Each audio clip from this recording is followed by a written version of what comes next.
वहां पे भी कोचिंग का सिस्टम शुरू हो गया और एक मेडिकल इंजीनियरिंग लॉ की कोचिंग के लिए 2 से 3-4 लाख रुपया खर्च करना पड़ता है। यानी वो केवल नो डिटेंशन पॉलिसी तक नहीं रुके, उसके बाद एंट्रेंस एग्जाम, एंट्रांस के बाद एंट्रेंस में भी आधा से ज्यादा क्वेश्चन बाहर से, वो भी कोचिंग लेने के लिए आपको मजबूर कर दिया। तो पैसे अगर आपके पास नहीं है कोचिंग के, तो आपका बच्चा डॉक्टर, इंजीनियर, जज बनने का सपना छोड़ दे। और ऊपर फिर सिविल सर्विसेज में भी कोचिंग, यानी आपका बच्चा आईएएस आईपीएस बनने का भी सपना छोड़ दे अगर वो कोचिंग नहीं ले सकता। और आपने कर्ज करके कोचिंग अगर करा भी दी, आपके बच्चे ने एग्जाम पास कर लिया, अब उसको आईआईटी में, इंजीनियरिंग में, मेडिकल में, लॉ में, मैनेजमेंट में एग्जाम पास करके उसका नंबर आ गया, अब उसको कहा जा रहा है कि भाई तुम्हारा इंजीनियरिंग में एडमिशन हो रहा है। सरकारी इंजीनियरिंग कॉलेज में 2 लाख रुपए से ज्यादा फीस है सरकारी इंजीनियरिंग कॉलेज में, प्राइवेट की बात नहीं कर रहा हूं।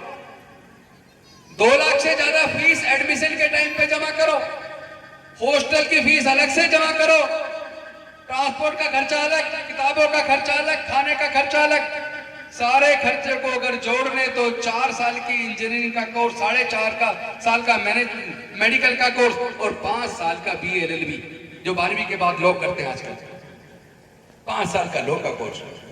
ये कोर्स करने के लिए 12 से 15 लाख रुपया चाहिए सरकारी कॉलेज में। मैं प्राइवेट की बात नहीं कर रहा हूं।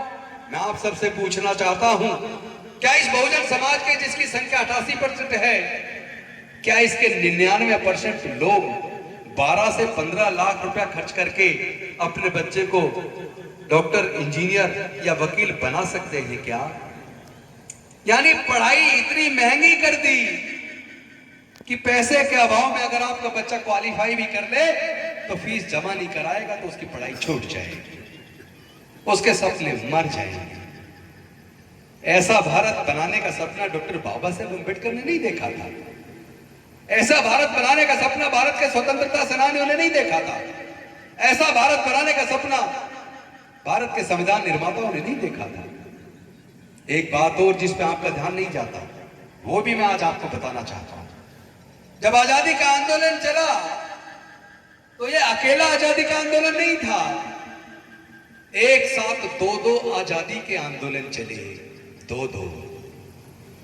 एक आजादी का आंदोलन था अंग्रेजों की 200 साल की गुलामी से आजादी का आंदोलन, जिसको लड़ने वाले नेता सैकड़ों की मात्रा में थे, जिनको अंतरराष्ट्रीय स्तर पर ख्याति प्राप्त थी, ऐसे सैकड़ों नेता थे और उनके पीछे लाखों स्वतंत्रता सेनानी थे। इस आजादी के 200 साल की गुलामों, अंग्रेजों की गुलामी से आजादी के आंदोलन को लड़ने में लाखों लोग लगे, लाखों की जान गई। लेकिन पूरे इस आजादी के आंदोलन में कोई मुझे बता दे, ये आजादी का आंदोलन अंग्रेजों के हाथ से सत्ता निकलकर इन 12% लोगों के हाथ में आ जाए, ये केवल इसका आजादी का आंदोलन था। इस आजादी के आंदोलन में कहीं भी देश की महिलाएं, चाहे किसी भी जाति की क्यों ना हो, क्योंकि यह भारत में महिलाएं किसी भी जाति की क्यों ना हो, उसकी स्थिति बिल्कुल अछूतों जैसी थी। उसको भी पढ़ने का अधिकार न था, उसको भी संपत्ति रखने का अधिकार न था, उसको भी पति के मरने के बाद दूसरी शादी करने का अधिकार न था, उसको पति कितना ही जालिम और क्रूर हो तलाक का अधिकार नहीं था, उसको भी पिता या पति की संपत्ति में हक नहीं था। तो भारत की महिलाओं की स्थिति भी बिल्कुल भारत के शूद्रों और अछूतों जैसी थी। तो इस पूरे 200 साल की अंग्रेजों की गुलामी से आजादी के आंदोलन में कहीं भी देश की महिलाओं, देश के दलितों, पिछड़ों, आदिवासियों के हक अधिकार की चर्चा नहीं थी। लेकिन इसी के साथ साथ एक दूसरा आजादी का आंदोलन चला, जो 3500 साल की गुलामी को तोड़कर देश के 88% लोगों को आजाद कराने का आंदोलन अकेले डॉक्टर बाबा साहब अम्बेडकर ने अपने चंद साथियों के साथ लड़ा। और खूबसूरती देखिए इस लड़ाई की, ये विद्वता से लड़ी गई लड़ाई थी, ये काबिलियत से, बुद्धि से लड़ी गई लड़ाई थी, ये बुद्धि और विवेक की लड़ाई थी। इस लड़ाई में किसी का खून नहीं बहाया, कोई जान नहीं गई। और 3500 साल की गुलामी को तोड़कर देश की महिलाओं के, दलितों, पिछड़ों, आदिवासियों के 3500 साल की गुलामी को तोड़कर हमारे पढ़ने लिखने के, व्यापार के, नौकरी के सारे रास्ते खोलकर हमारे विकास का रास्ता डॉक्टर बाबा साहब अम्बेडकर ने बनाया। क्या ये बात सबको पता नहीं होनी चाहिए? तो कौन सी लड़ाई बड़ी है? 3500 साल की गुलामी को तोड़ने वाली लड़ाई बड़ी है या 200 साल की अंग्रेजों की गुलामी से आजादी का आंदोलन बड़ा है? यह आपको अंतर करना होगा। साथ ही साथ आपको यह भी अंतर करना होगा कि ये जो सरकारी कॉलेज बने हैं, मैनेजमेंट कॉलेज IIM, जहां से मैनेजमेंट की डिग्री होती है, आपको पता है उसकी फीस कितनी है? 2 साल की MBA का कोर्स करने के लिए 44 लाख रुपए से ज्यादा फीस लगती है। और ये सरकारी कॉलेज है। मेडिकल कॉलेज बड़े बड़े जो है सरकार ने बनाए हैं जनता के पैसे से। लॉ कॉलेज बड़े बड़े सरकार ने बनाए जनता के पैसे से। इंजीनियरिंग कॉलेज बड़े बड़े सरकार ने बनाए जनता के पैसे से। क्योंकि जो एक गरीब मजदूर जो एक बीड़ी का बंडल खरीदता है, माचिस की डिबिया खरीदता है, उस पर भी टैक्स देता है। आप चप्पल खरीदते हैं, जूते खरीदते हैं, कपड़े खरीदते हैं, उस पर भी टैक्स देते हैं। तो देश का हर नागरिक टैक्स देता है।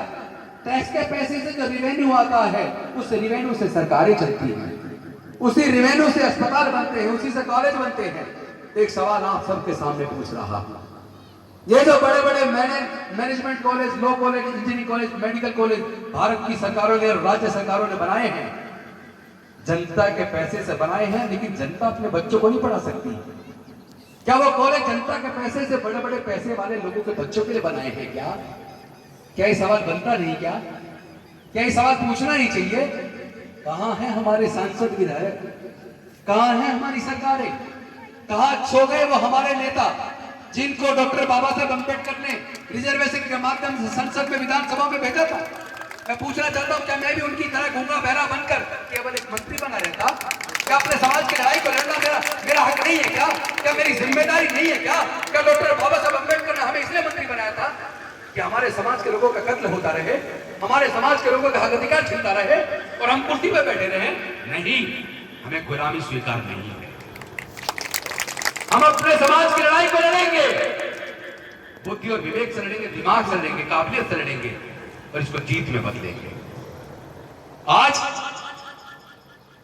मैं आपको बताना चाहता हूं बुद्ध का धम्म ही क्यों, और धम्म में और धर्म में क्या अंतर है। अगर आप धर्म और धम्म के बीच के अंतर को नहीं जानेंगे तो ये आज का कार्यक्रम बेकार हो जाएगा। तो धम्म का और धर्म के बीच का अंतर भी समझना पड़ेगा। धर्म चलता है धर्मशास्त्र से, जैसे इस्लाम चलता है कुरान से, ईसाईयत चलती है बाइबल से, सनातन धर्म चलता है गीता से। लेकिन जो बुद्ध का धम्म है वो किसी धर्मशास्त्र से नहीं चलता, वो बुद्धि और विवेक से चलता है। वह अन्याय है, विषमता है, वह वर्ण व्यवस्था, जातिवाद है, भेदभाव है। लेकिन यहां समता, स्वतंत्रता, बंधुता, न्याय, प्रज्ञा, शील, करुणा और मैत्री है। यह सबके लिए कल्याण की भावना है। इसलिए तो कहते हैं बौद्ध धम्म की क्या पहचान, मानव मानव एक समान। तो क्या आपको ऐसे धम्म में जाना चाहिए जहां गैर बराबरी हो, जहां छल कपट हो, जहां बंटवारा हो, जहां ऊंच नीच हो, जहां छुआछूत हो, जहां अन्याय हो, या फिर ऐसे धर्म में जाना चाहिए जहां समता हो, स्वतंत्रता हो, बंधुता हो, न्याय हो, प्रज्ञा हो, करुणा हो और मैत्री हो? ये अंतर तो आपको करना पड़ेगा। ऐसे कौन से कारण हैं जहां वर्ण व्यवस्था और जातिवाद है वो धर्म भारत में भी सुरक्षित नहीं है?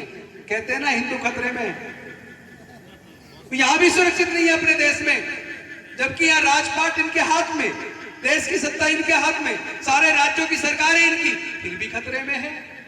और एक बुद्ध का धम्म है जो कभी भी बुद्ध का धम्म फैलाने के लिए कभी भी लालच का इस्तेमाल नहीं हुआ, किसी का खून नहीं बहा, किसी को डर नहीं किया, बल्कि बुद्ध का धम्म अपनी अच्छाई की वजह, अच्छे सिद्धांतों की पूरी दुनिया में फैला है।